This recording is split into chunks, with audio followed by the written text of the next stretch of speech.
Relationships are an important part of our lives, but it's important to make sure those connections are healthy. Dr. Gail Patin is the CEO of the Hubbard House, and we love having you on the show. Welcome back. Good Thank to you see so you. much. Yeah, and of course we're going to be talking about the differences between healthy and unhealthy relationships. But first, tell everyone about Hubbard House and what you do. Well, Hubbard House is a multi-service organization that provides options for victims of domestic violence and their families. We have a shelter, we have outreach service, we're in the schools, we're in the courts, we work with the Department of Children and Families. Wherever you'll find a survivor of domestic violence and their family, we're there to help. We're there to let them know that we have services available, and those services can save lives in addition to changing lives. Definitely. I mean, we've talked before, but if you had never heard this, I mean, great resource. So let's talk about the difference between an unhealthy relationship and an abusive one. Exactly, and that's a good thing to clarify. With unhealthy relationships, you're talking about a relationship where there might be communication problems, there might be issues that people leave unresolved. Maybe people aren't expressing what they want to as they should, right, or may desire to. But there is not the tenor of, if I speak my mind, something bad is going to happen to me. Now, the person might get mad in an unhealthy relationship. We all get mad. Right. So being mad, nothing wrong with that.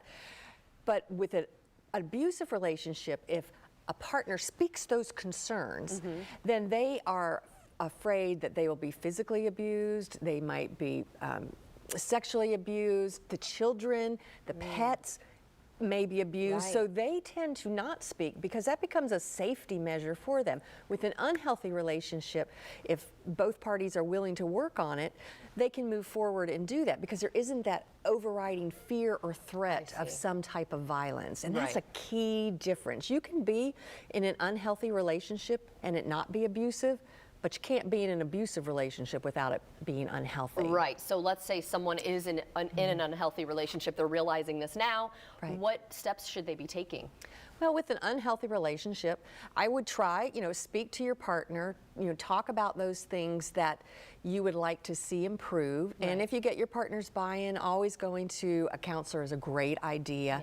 And working on whatever those particular skills are in your relationship that are making it be unhealthy. For a lot of couples, it's communication. It's hard sometimes. For some people, it's just delegation of duties within the home. There's some, back and flow about that.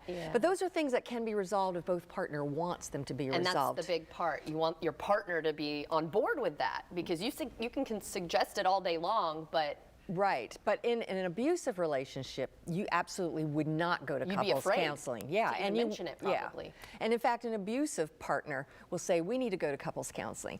But that can be incredibly dangerous to the person who's being abused. So if it's an abusive relationship, we do not recommend going to couples counseling. Interesting. Because what happens is when you go to couples counseling, you assume there's a level of respect, a level of safety, a level of mutuality, and that people can speak freely. Right. In an abusive relationship, if the victim speaks freely, there's repercussions when they for get home. Everybody when they get home. Yeah, that's awful. So, and then also with couples counseling, a therapist will look at the dynamics between the two.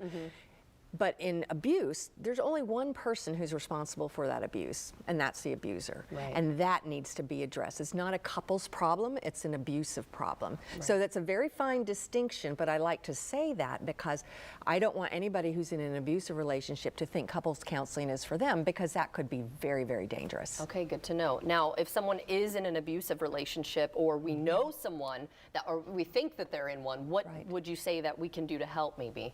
Well, if you know somebody that's in an abusive relationship, let them know that you're there for them. Let them know about the help that's available, whether it is Hubbard House or you're just a listening ear, and to let them know that in privacy and in a way that the abuser cannot find out. Some simple things we can do for friends or family members who are in abusive relationships, say, hey, if you ever want to check out the Hubbard House website, why don't you come over to my house and do it? Because it would be safer to do it with your house. Or if you want to call, why don't you use my phone to call? Because you don't want the abuser to go back and track the history of the calls and things like that. So letting people know, and then on our social media, don't pinpoint them, but just put something down for everybody, because it doesn't hurt everybody to hear about the resources. Of course. And just say, hey, like we're having a walk in April. this, and then if somebody is a victim of domestic violence, we say, let me find out more about that. How do they know about that? And they may reach out to you. But always be there for them. If they seem defensive at first, it's okay, because they've been threatened if they tell anybody that they'll be injured or that person might be injured. So yeah, definitely have to kind of be careful with it, but you still want to give the resources, which is hubbardhouse.org. Correct. So if you're in an abusive relationship or you know someone who is, that's a great resource. Also, number on the bottom of the screen. Thank you so much for joining us today to tell us all about it and the differences between Right. Well, thank you for having us and bringing this to light so often. It saves lives. Of course, and thank you for what you do. And if you'd like to see this segment again, just head to our website, and that's firstcoastliving.net.